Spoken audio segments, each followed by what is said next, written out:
Já passou, Marcos Rocha pediu, recebeu no corredor, leva pro fundo, ninguém na área, só agora tá chegando o Flaco Lopes. Ele prende, segura, rola na entrada da grande área. Richard Rios dominou, levou pro fundo, pé direito, cruzou pra boca do gol. Alex Alves tocou, voltou, Flaco Lopes de cabeça e é gol! É gol, é gol, é gol, é gol, é gol, é gol, é gol, é gol, é gol, é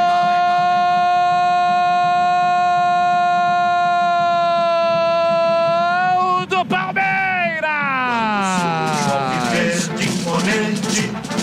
No gramado em que a lua... É de Flaco Lopes, tem a 42 estampado na camisa. Predestinado, tem estrela, o lance que começou com ele, ficou reclamando de uma falta, demorou para chegar na área. Tanto é que o Marcos Rocha segurou, o Estevão segurou, a bola foi rolada para o Richard Rios, esse levou para o fundo e cruzou. Alex Alves deu um tapa na bola, e ao dar um tapa, esse tapa na bola, a bola caiu na cabeça do Flaco Lopes, não teve tantas dificuldades assim, nem precisou subir. De cabeça, meteu pro fundo do gol, para ampliar pro Verdão, para deixar o Palmeiras muito bem próximo, com a vaga encaminhada, semifinal do Campeonato Paulista.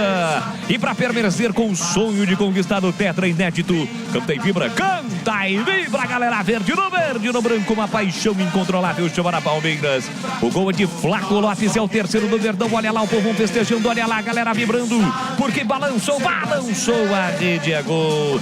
13 minutos de bola rolando, o segundo tempo tá registrado. Palmeiras 3, Flaco Lopes a 0 pro São Bernardo. Alex Alves não chora não, goleiro, uma bola dorme no fundo da sua rede. E o detalhe do gol, Vladimir Catarino. Detalhe que na jogada feita pelo Richard Rios, foi a linha de fundo, fez o cruzamento.